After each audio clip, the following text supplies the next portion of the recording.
Welcome to the Greater Culture Podcast, where we have conversations about how to elevate the quality of life through movement, nutrition, recovery, and mindset practices. And welcome to another episode of the Greater Culture Podcast. Your host, Brad Marshall. And today, very excited to be joined by Jordan Todd. He is the owner of O23, the holistic solution for lifestyle coaching and helping others. So I'm really excited to jump into some good conversation about how Jordan came to be the owner of O23 and how it looks to work with other folks. So Jordan, thanks so much for taking some time to be on the podcast today. Of course. Yeah. Great to connect again, Brad. And thank you for having me on the show. Yeah, I had the chance to interact with Jordan when I went through the level 1 and level 2 O23 systems, and it is such a cool and unique perspective of working with folks.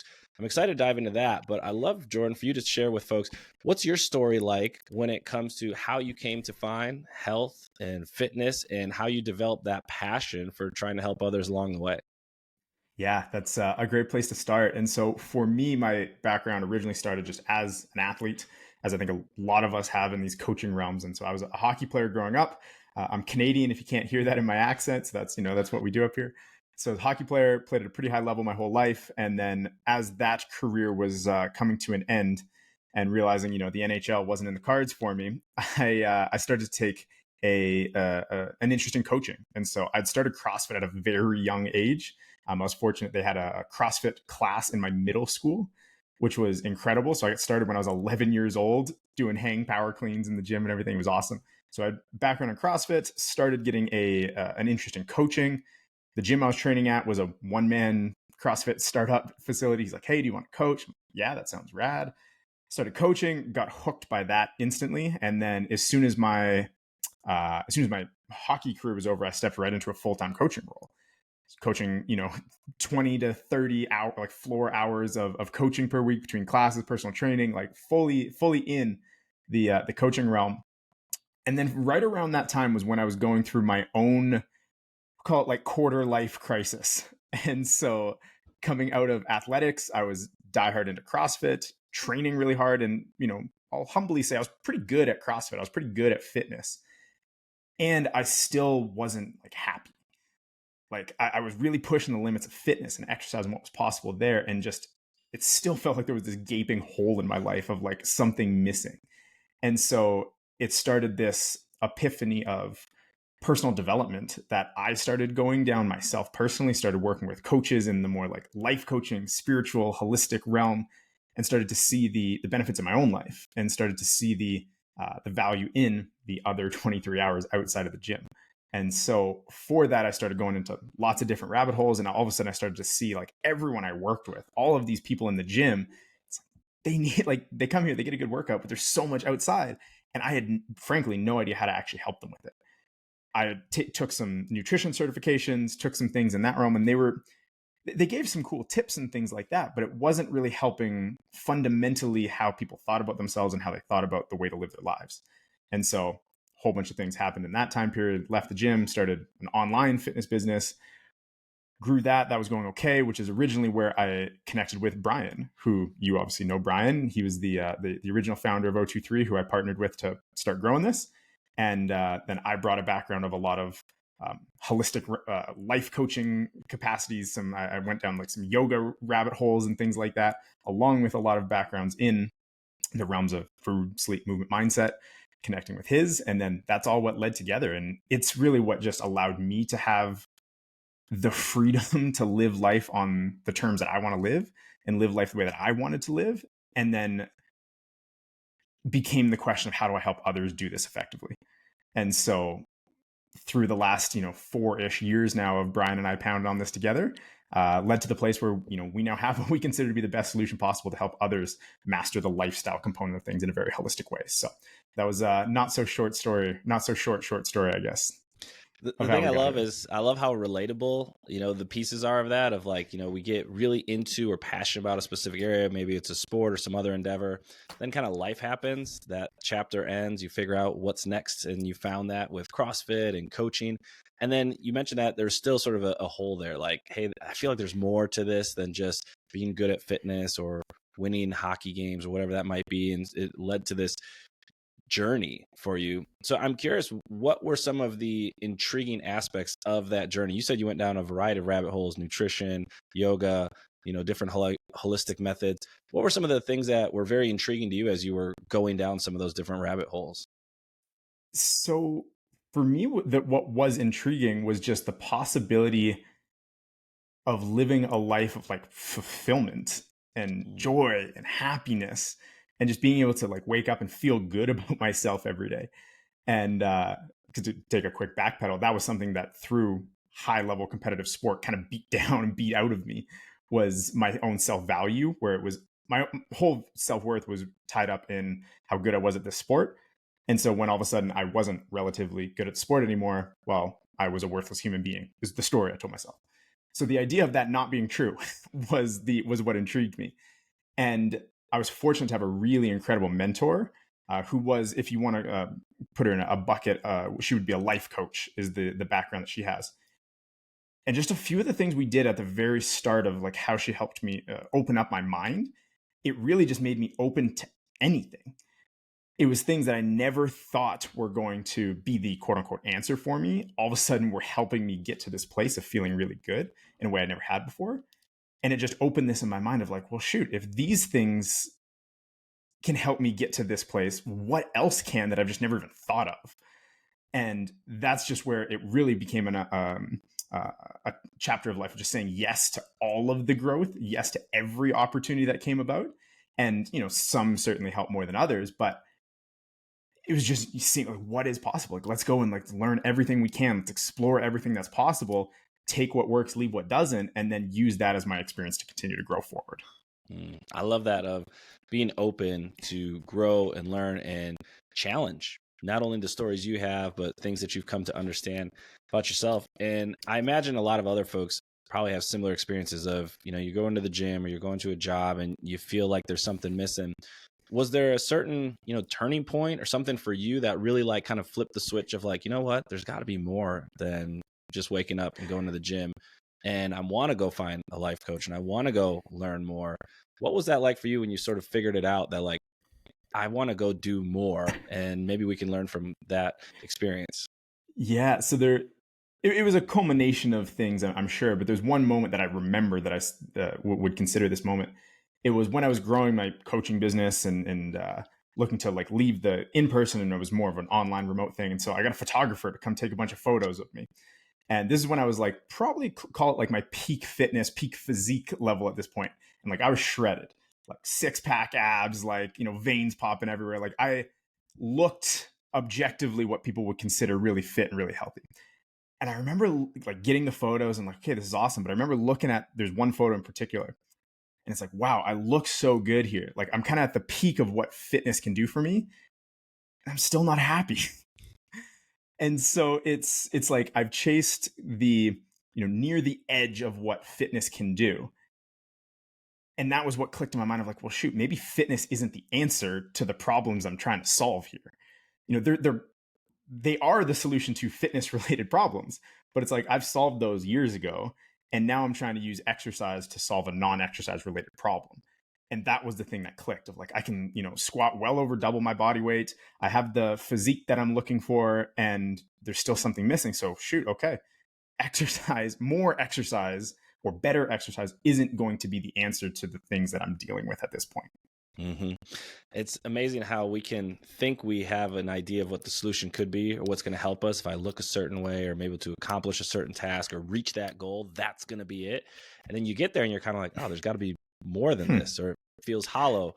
And so I imagine you're probably asking some pretty big questions then, and obviously seeking out the development.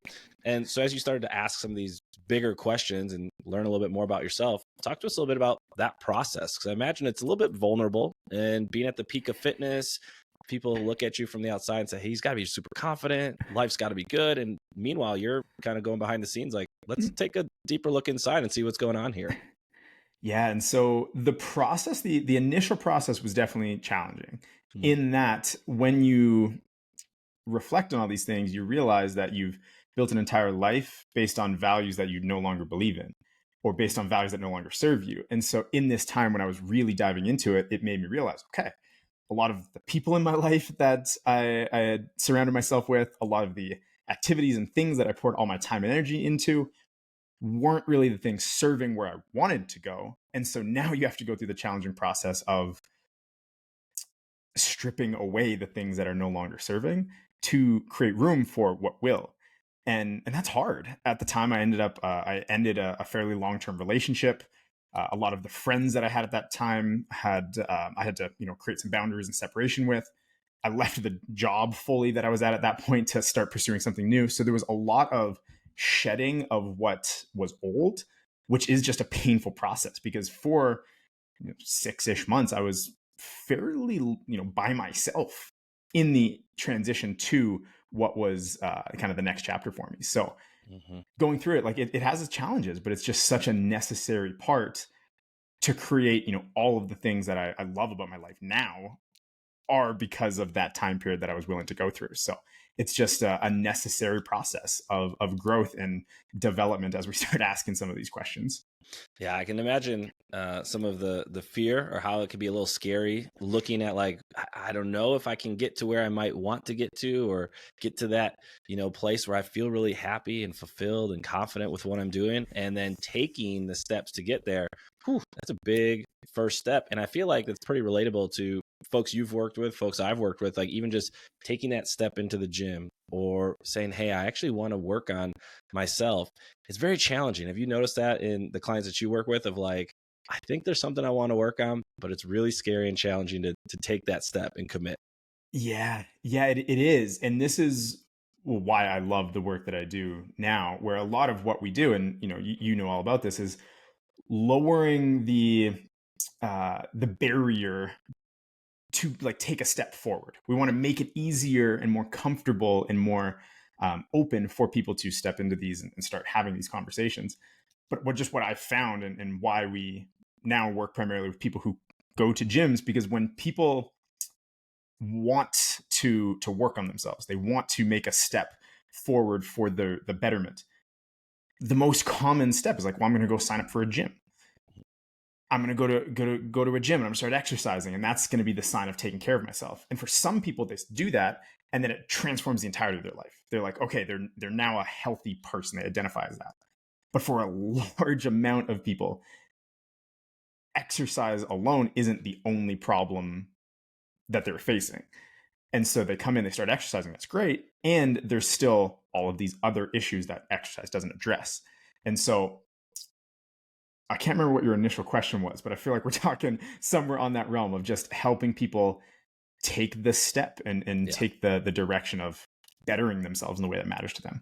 Yeah. And I think what you spoke about there, of like being in that place of like, hey, I've been there. I've had to take a step forward. I've had to be vulnerable and say, hey, I would love to get a little guidance, a little coaching, a little help here. It makes it very relatable when it's time to step forward and start working on yourself.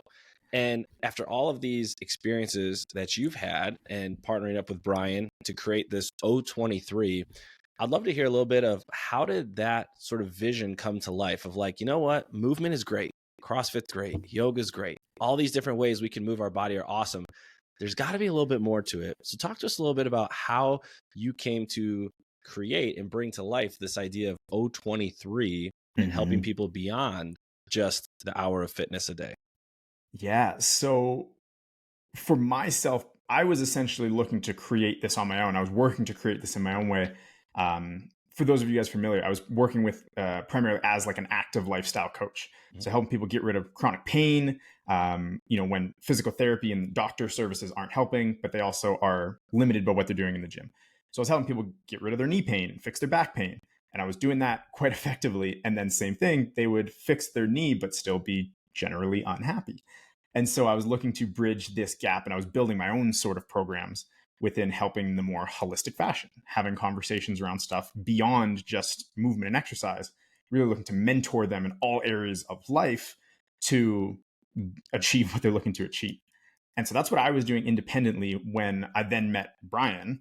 And Brian, like the idea of O23, the other 23 hours, is 100% his genius.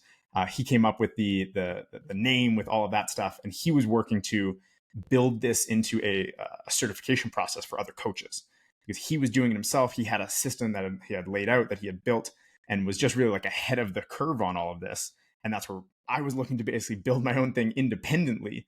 And so when we came together, it's like, hey, why don't we just do this together? And it's like, yeah, of course, that makes so much more sense. We had a very similar vision of the impact on the world we wanted to have. We just had slightly different angles we were going at it. So it's like, let's bring these together, and us together can certainly do it better than each of us individually. And then that was very start. Well, actually, we met fall of 2019.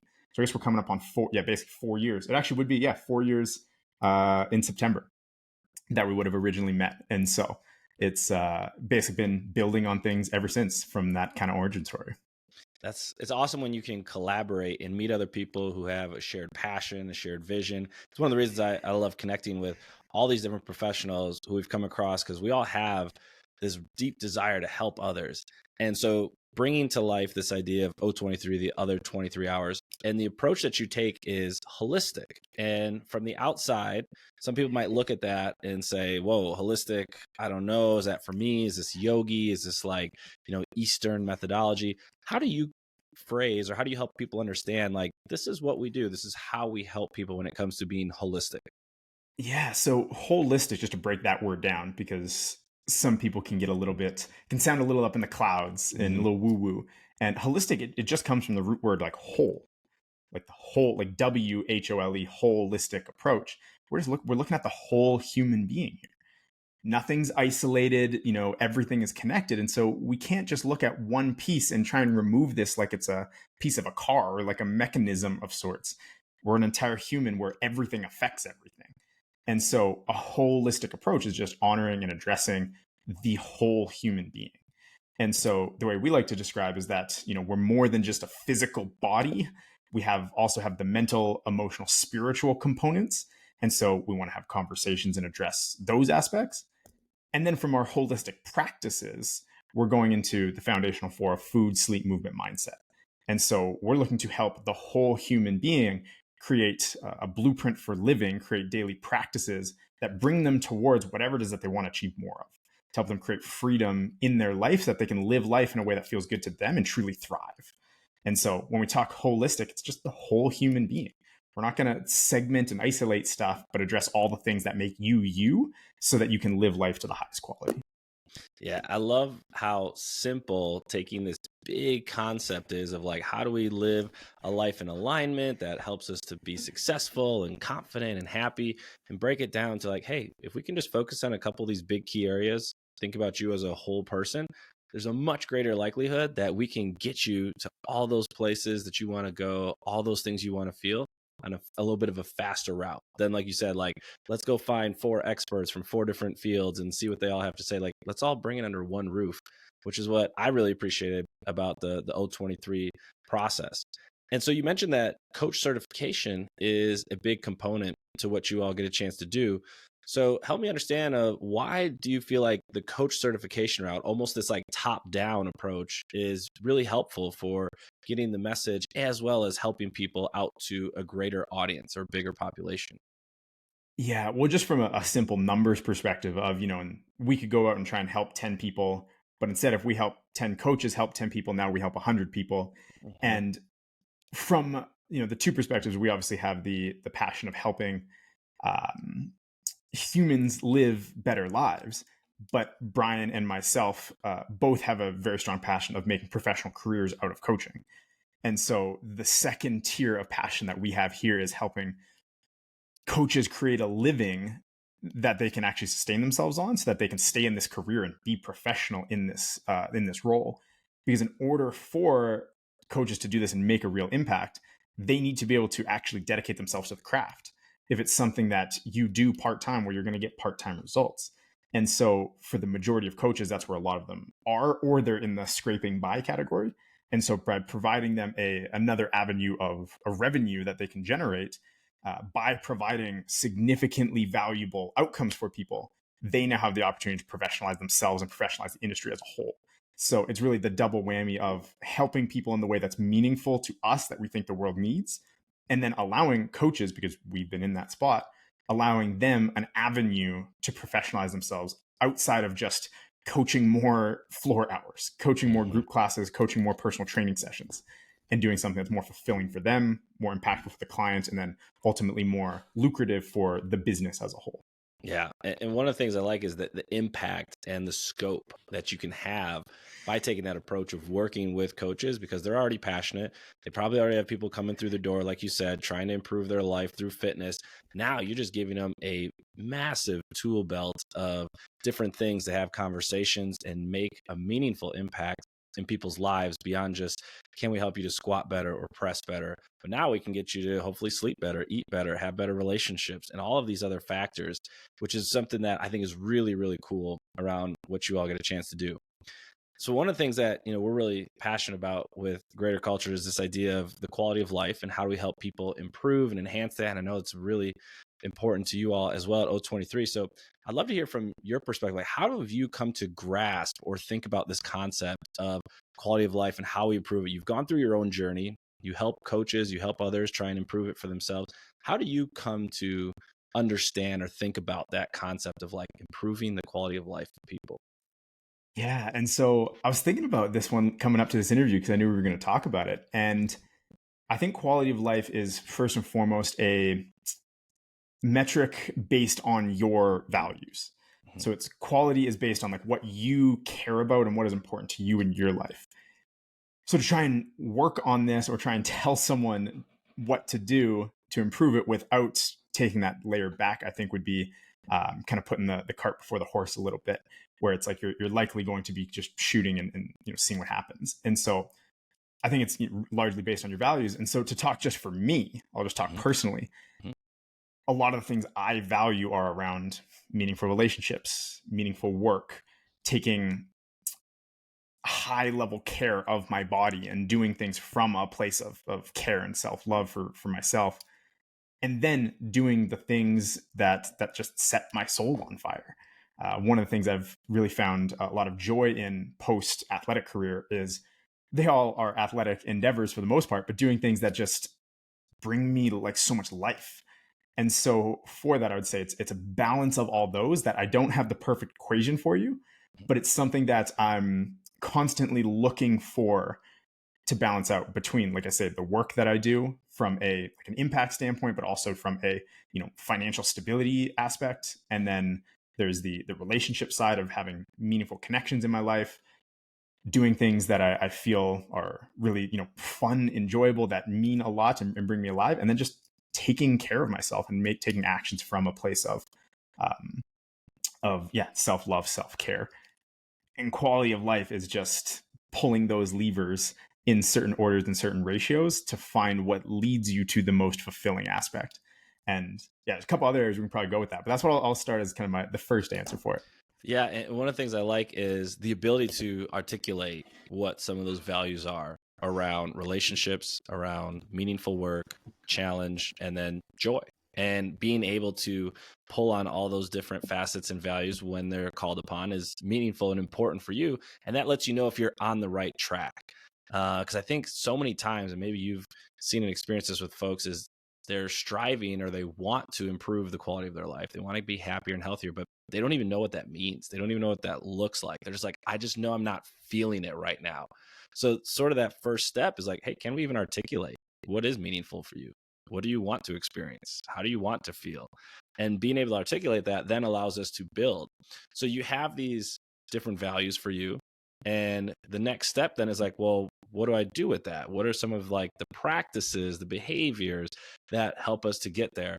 So, love for you to share with us. You've obviously done a lot of searching, athletic career, different forms of movement, probably different forms of eating habits and recovery habits, and all these things.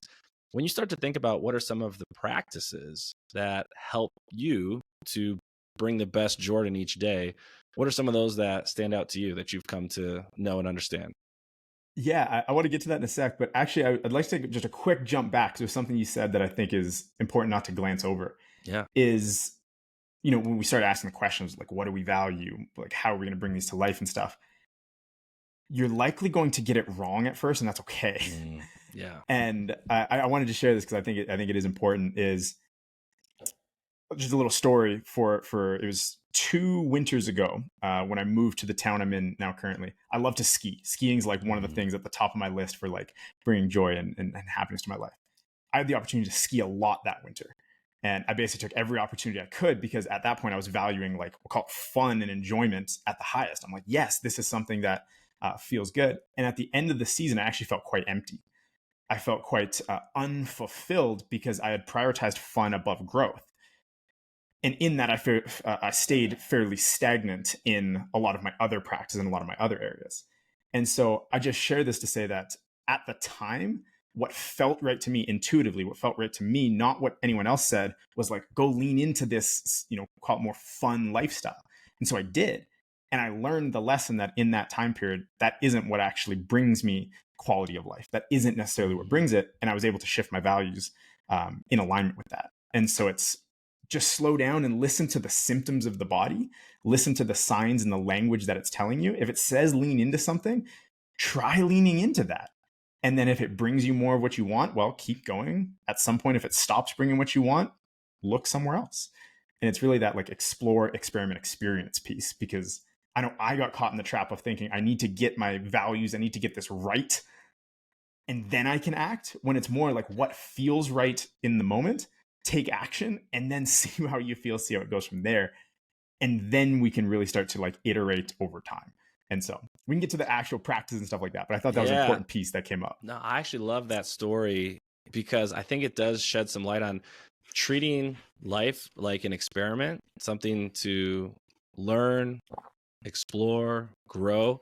Because we can say like, oh, should I take this job or not? And we think of it as very much like black and white, like I either have to do it or I can't. Should I do CrossFit or not? Should I do yoga or not? And it's very much like, I don't know. It's like, try it out, see what happens. There is always the option and opportunity to reflect and say, that wasn't for me, but now I found something else that is. And so for you, like leaning into, hey, this is a really cool experience to just dive into skiing and do as much of it as I can.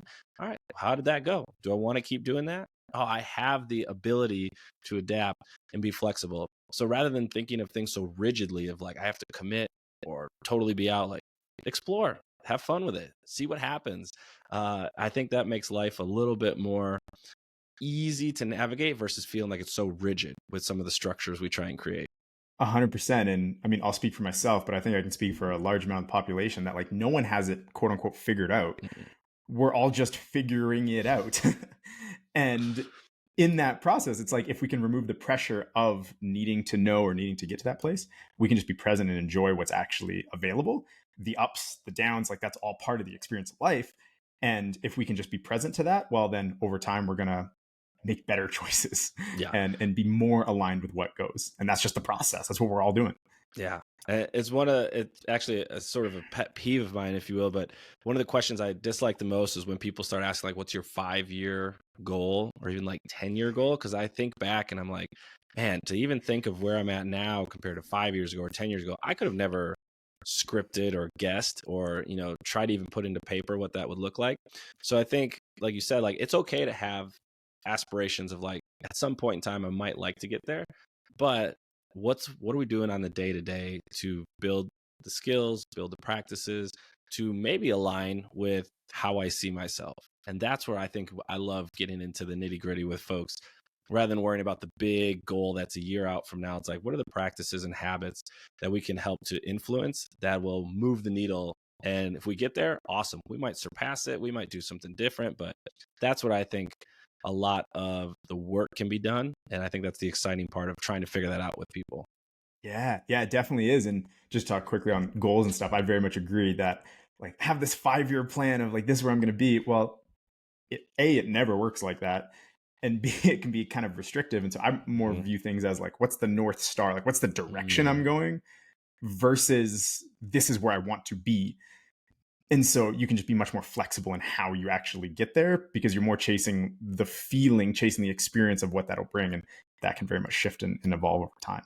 And so you want to talk some daily practices? You want to talk, get a little bit more into the nitty gritty here? I would love to get into some of the nitty gritty. That's my favorite thing because there's so much information out there. I mean, every time you open up social media or the news or the paper or anything, there's a new movement trend, there's a new nutrition trend, there's new recovery strategies, there's all this information. It can be really overwhelming and overload us.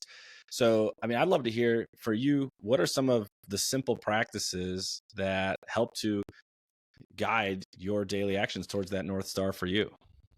Mm-hmm. So first off, I more or less try not to listen to any of that. um, yeah, every now and then there's like a cool new tip and trick Yeah. and stuff like that. Yeah. But the camp I more so think in is like, there isn't going to be anything revolutionary that's going to come out that's going to drastically change. You know, everyone's the Instagram marketing tactic of like the new fancy whatever thing that it's like, well, nothing's really new. Mhm. And ultimately that just creates more decision fatigue and more options to choose, in which we choose none, which is a net loss overall. Mhm. So for the most part, I aim to stay in my own world for my own practices and let that drive like my own experiences. And I'm not saying I'm closed-minded. I'm very open to like different things, but I aim to not fill my mind with clutter of just different things, because then you just feel like you're eternally failing because someone's always saying this is good or this is bad. So with that, talking about daily practice and things that I do is, in the morning, I like to prioritize whatever would be like the most important thing for me in this stage of life. And so typically it flops back and forth between either like work or training.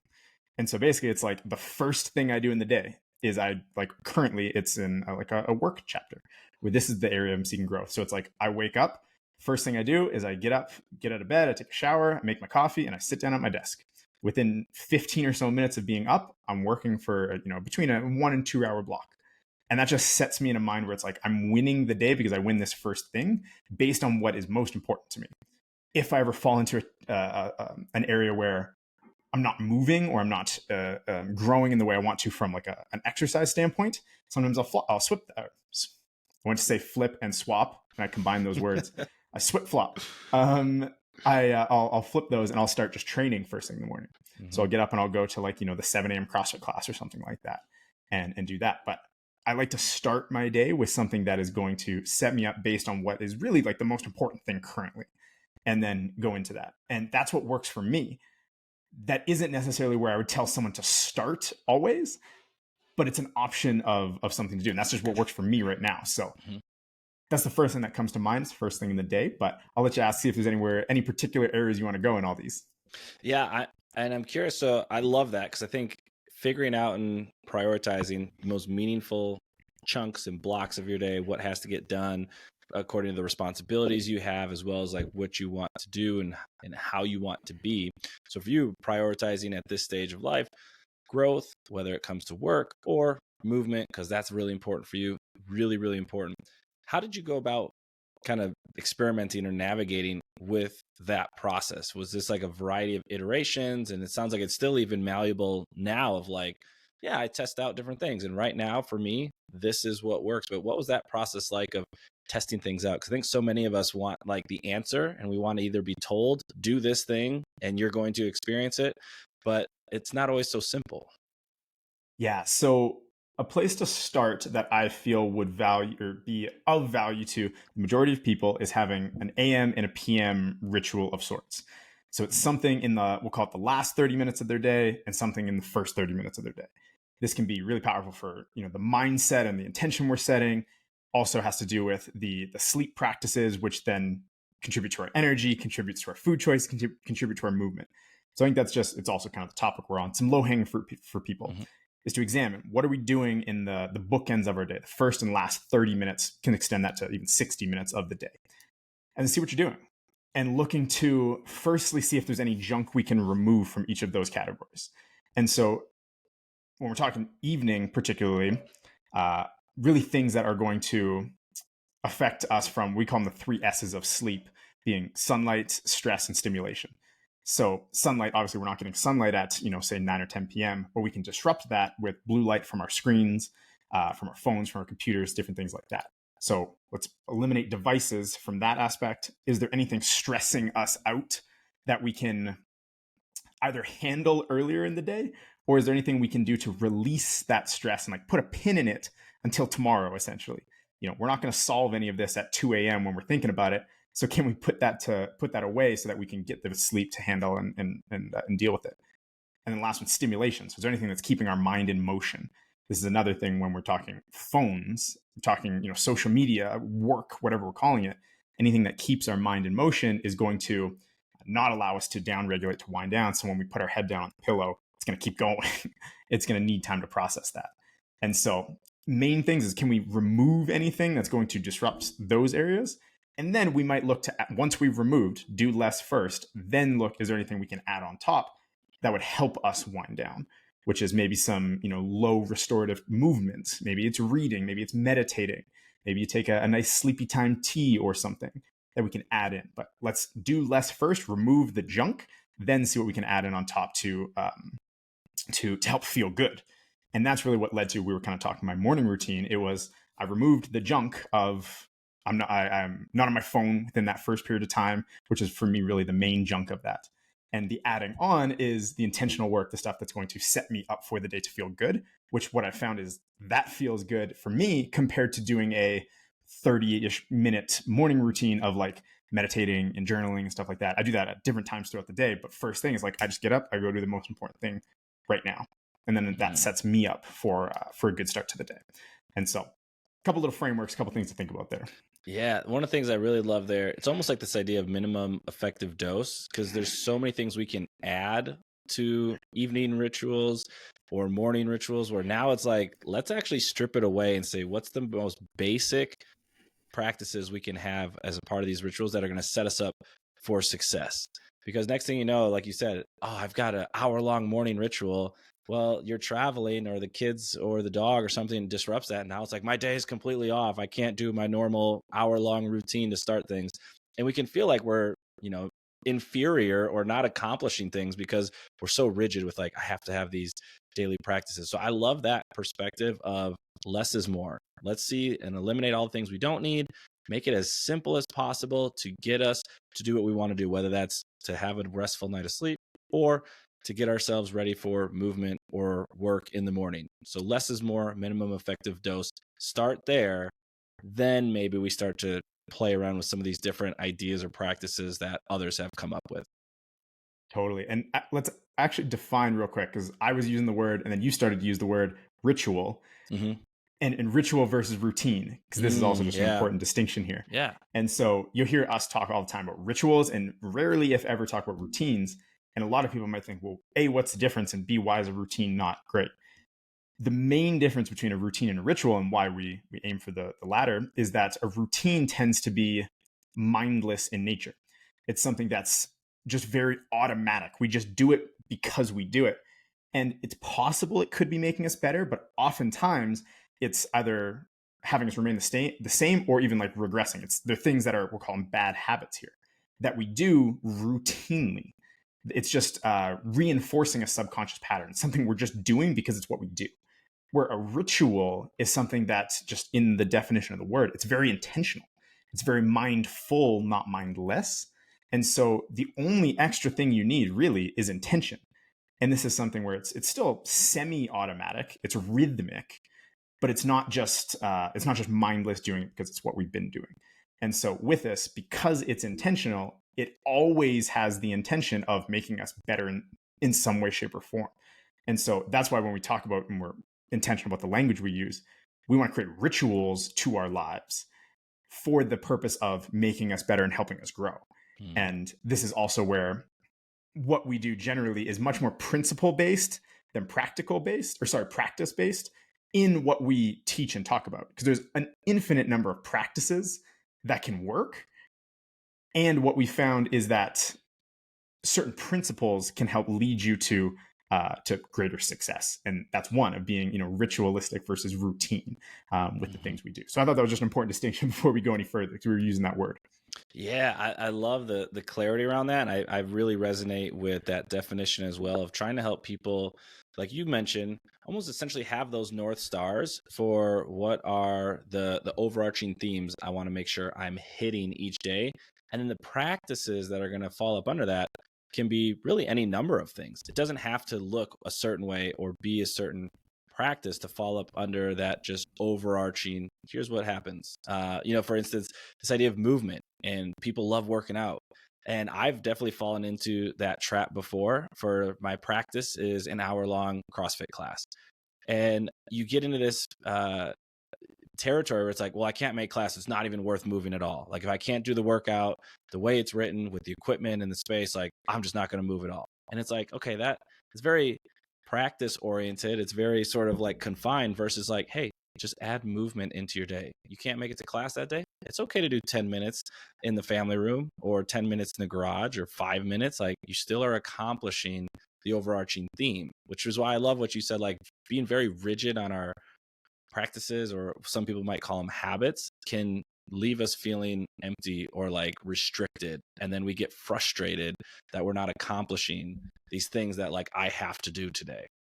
Yeah, that's been a big one. The example you used there of the CrossFit class, like if I can't do that, I'm not going to do anything. To go back to what we're talking about values, that would essentially be saying you value a 60-minute CrossFit, like a full CrossFit class, versus I value movement. Because if you value movement, whatever it looks like, you're going to find the best case scenario, even if like the optimal case scenario isn't an option here. And that's life. That happens. Like for people who aren't professional athletes that build their entire life around their training schedule, things come up, stuff happens. And so how can we optimize our life in relation to life happening and figuring what we can do? And that's where we talk about movement outside the gym, having daily snacks, daily flows, go-tos that you can do in regards to movement, so that when that does happen, because it's not an if, but a when, you can do that. And that's a great example of not being attached to how you do it, but finding a way to do it and bring these things to life. And that's been a big one for me around movement, is finding ways to do it outside of just a strict, specific workout and structure. Yeah. And one of the things I love about the O23 style of coaching is like you're really trying to empower people to give them the blueprint to be autonomous and make decisions in their own life that are going to help support them. Because I think so many times we look to experts to tell us what to do, and like, tell me what to do, give me the prescription, give me the sets and reps, give me the meal plan. And rather, you're kind of taking the approach of like, let's help you be the expert on yourself. Let's see if we can help guide and coach or encourage you to find the values and find the North Stars. And then there's so many different ways you can accomplish that. But now you have the power. You don't need to look to someone else to tell you what to do. You might get some guidance or coaching from them, but like you can be a lot more autonomous and independent with how you think about shaping and fashioning your life, which I think is what's really cool too about the system, and the way in which you talk about these concepts is helping people to do just that. Yeah, I love that you bring that up, because that's one of, if not like call it my favorite part of the work that I have the privilege of doing, is the moment when you see someone solve their own problem. Because ultimately at the end of the day, we don't want someone to need us forever. We want them to be able to be autonomous, to feel empowered to solve their own problems. And so from a coaching perspective, at least the approach that I take that I found value in is, it's not about helping someone. It's not about holding someone accountable or go through that process so they get the outcome that they say they desire.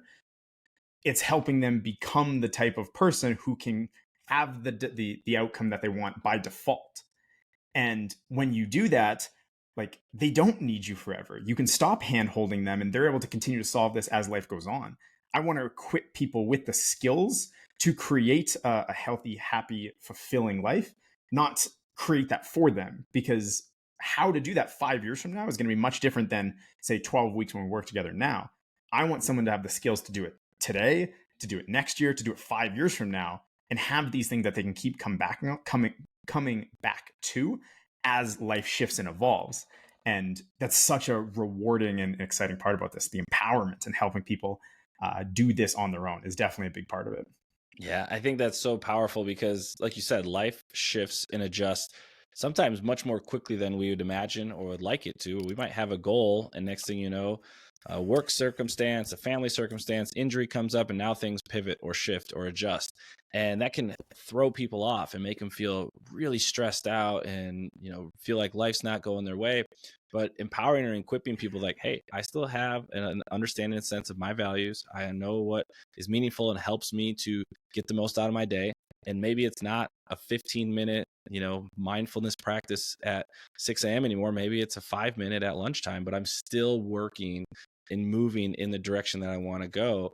And having people be understanding and aware of that, to me, is one of the coolest things with coaching, and just starting to drop some of those little nuggets along the way, because it does take some time to sort of change the narrative or the stories we have in our head about how we're supposed to live or how we're meant to live. And I think that's the tough part, is like starting to really adjust those stories and those narratives that people have. Yeah, it takes time for sure. And that's what, we talk, true transformation requires two things. It's a change in behaviors driven by a change in beliefs. Where most people focus just on behaviors.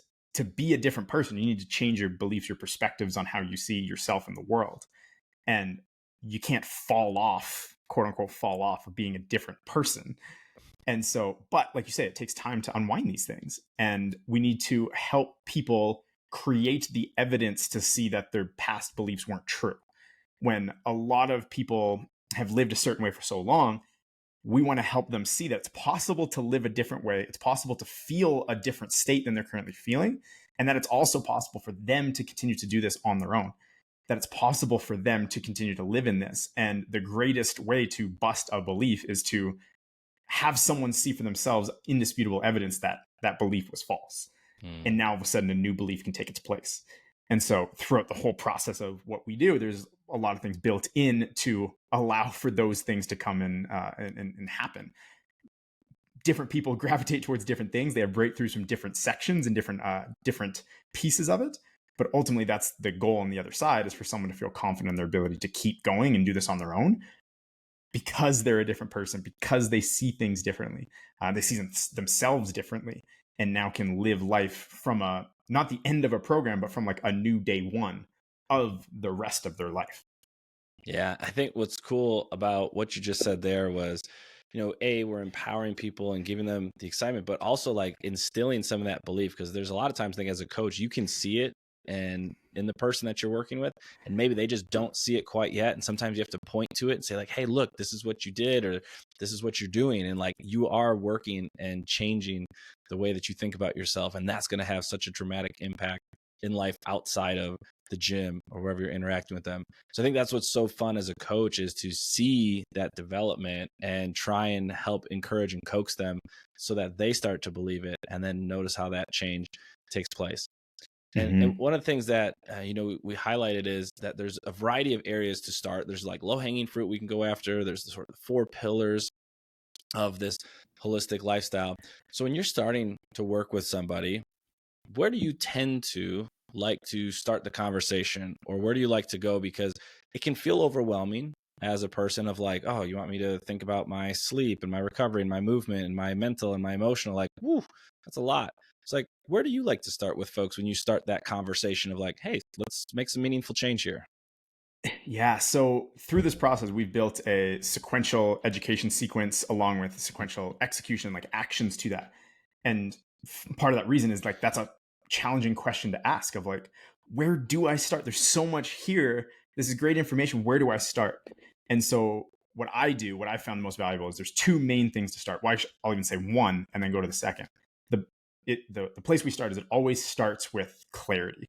And it starts with the way we title it. It starts with spirit, because our spirit, our spirituality, not in the woo-woo, like hippy-dippy sense of it, but just in the connection to the highest version of ourselves, is always going to be the thing that precedes any action we take. Because nothing is like inherently good or bad. It's only good or bad in relation to where you want to go. And so we need to know where you want to go.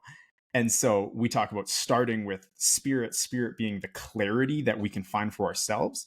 And this isn't, I'm not talking like, basic goal setting of like, what's your 12-week goal? It's like, what does thriving look like to you? When was the last time you're thriving? Who does this affect in your life, and how? And getting clear on why this matters and what it actually looks like for you in your life, so that we can start to paint a bit of a picture of who you are and where you want to go based on like your current best understanding. And so we always start with clarity. We always start with this spirit conversation, and then lead into, we talk about time and we talk about environment, because trying to make change without addressing our relationship to time and our relationship to our environment is really going to be working uphill at best. In a lot of cases, you're just going to be spinning your wheels and not really getting anywhere. So always start with clarity, then the conversation around time, around environment, and then and only then do we start getting into like specific action steps once that foundational realigning phase comes into play. Yeah, it's a really powerful place to start. It's almost working from this strength-based perspective of like, what does it look like for you at your best, and when you are thriving, and when you're operating at, the highest potential you have for yourself, because that makes people typically feel good. Like, there was some times in my life where I was really kicking ass and I was really loving things. All right, like, let's see if we can replicate or even tweak to be better than that. And then the second piece is surround yourself with those who want to get on the path with you, with the environment, whether that's, those in your home space, those in the communities that you're a part of. Like, what does that look like to shape and craft our environment in a way that supports us?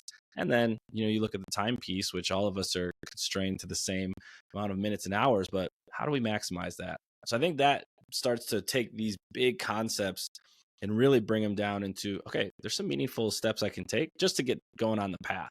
And then once I start going down the path, kind of like what you said with your own journey, it gets exciting and fun to like unpack some of these beliefs we have and notice how it shifts and changes and how it starts to mold us into maybe the person that we'd like to be or that we're striving towards. So I love that perspective of clarity, time, environment. Then we can start to have some fun with some of the different rituals that might be really, really meaningful in those North Stars. Yeah, and just to give like a big picture framework for anyone who's thinking about how to actually take action on these things, is like to start with a vision. You need to have a vision of where you want to go. You need to get a result for someone so that they can feel this in their own body. They can not just take your word for it, but they can actually see and experience it. And then from there, we need to educate people and then empower them. And if we go through those steps, if we continue to move through that process, we're going to lead people to powerful results, and we're going to get to that place. And so then at that point, we can move into starting like, what are the actions we want to take? What are the things that are going to lead us where we want to go? Because now we're not just like wandering around aimlessly when we get to a fork in the road. And it's like, do we go left or do we go right? It's like, well, which one leads towards the direction we're headed? Okay, let's go that way. And we can have these things. And it just has a very powerful feel for like the client on the other side too, because it feels like the journey has begun. Mm-hmm. It's like they're on the path. I can see where it is that we're going. And that alone is just a powerful experience for people. And so, yeah, that's where we start. Then there's the opportunity to start moving into each of, like I say, the foundational four. We're going to start taking action on some things so that people can actually feel what it's like to feel good. And then we can make decisions from that place compared to this place of, less than ideal. Yeah, 100%. So question really in regards to sort of two different levels here. One, let's say we've got your, listener who's like, hey, this actually sounds pretty interesting. I would love to work with somebody in O23, or I'd love to kind of work through this process. So we've got like sort of that one camp. And then in the other camp, we've got coaches who might be listening and like, you know what, I actually would love to be able to talk and work with folks in the same way that you all have just eloquently described. So talk to us about sort of those two different camps. One, if you're, average gym goer searching and hoping to work with somebody who can help you with some of these, what would that look like? Or how do you even go about finding someone who might be able to talk about movement and sleep and nutrition and all these things in this more holistic way? Anything that you would say to that person? Yeah. So the challenge that comes about, and this is part of the reason why we exist, is that there aren't a lot of professionals that have the scope in all these different areas. Mm-hmm. And so for me to say, go look, talk to a psychologist or go talk to a nutritionist or something like that, there wasn't necessarily a specific place where it's like, we felt confident that you could send someone to. And so in that, the first place I would say is go ask your coach if this is something that they do, if this is something they can go into. And little asterisks beside that sometimes they might say yes, and their approach might not be quite what we were talking about here. and that's just something to consider. If you would like to work with someone who's trained specifically in what we're talking with, send us a message on Instagram and we'll let you know. We'll look and see if there's anyone in your area that you could reach out and connect to. Or, this work works remotely. We work with a lot of remote clients in different aspects, and we can either have someone on our HQ team to potentially work with, or set you up with one of our coaches remotely who has the opportunity to help you with these things. And so if you're a gym goer and you're just like super excited to connect and super excited to dive into this type of work, send us a message and we'll find someone who can help you with that. Because we have hundreds of coaches all over who are certified in these methods and certified through our O23 systems, and they'd be happy to find someone who can work with you.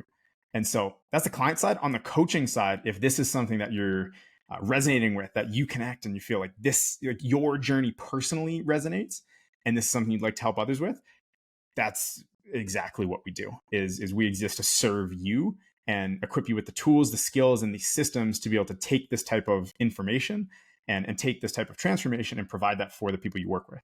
So you can be someone who changes the entirety of someone's life, not just the way that they can move and lift in a gym. And so if that's what you're interested to do, we would love to chat with you. Our level 1 is actually a free certification, which is intended to give people like a taste of this work, to like really dive into it and see if it calls and see if it speaks to them, and would love the opportunity to connect and be happy to chat more. Yeah, and I know I can speak from personal experience, having gone through the level 1 and level 2. It is such a cool way to think about these concepts in a simplistic way, and then being able to deliver that and have those conversations with the clients and with the different athletes that you come across. And then that level 2 really is an awesome deep dive, small cohort style fashion, where lots of opportunities to connect, ask questions, bring up different conversations, how you might work and how you might apply some of these different concepts for yourself as well as for others. And it's an extensive process, which means you're going to get a full experience that's going to help you to be a better coach and also have better conversations with people, especially when they come up and start asking about, hey, how do I improve my mindset or my nutrition? It's like you have a different way of working with athletes, which is what's really, really cool. So very much highly recommend the O23 team and what they've put together. So Jordan, for those who are interested in reaching out, what are the best ways to connect with you and the team over there? Yeah, so the best way to connect is to find us on Instagram. Would be the likely best place to just see a little bit more what we're about. It's just at the letter O23 underscore lifestyle underscore systems. You can find pretty much everything from us there. You can find our website and everything from that place. Or the website is just O23, the number 23 coach.com. You can find everything there, and you'll be able to find us through if you search up O23. Yeah, so highly recommend checking out O23. A great follow just for some awesome content and media. And then if you're interested in working with a coach or improving your own coaching ability, highly recommend them. So Jordan, thanks so much for taking some time to share your story and how you've been helping impact people's lives as well as coaches through O23. And I know I'm really excited to see where things continue to go this year and the future. Yeah, Brad, this is an awesome conversation. Really appreciate you having me on, and look forward to staying connected going forward. Awesome.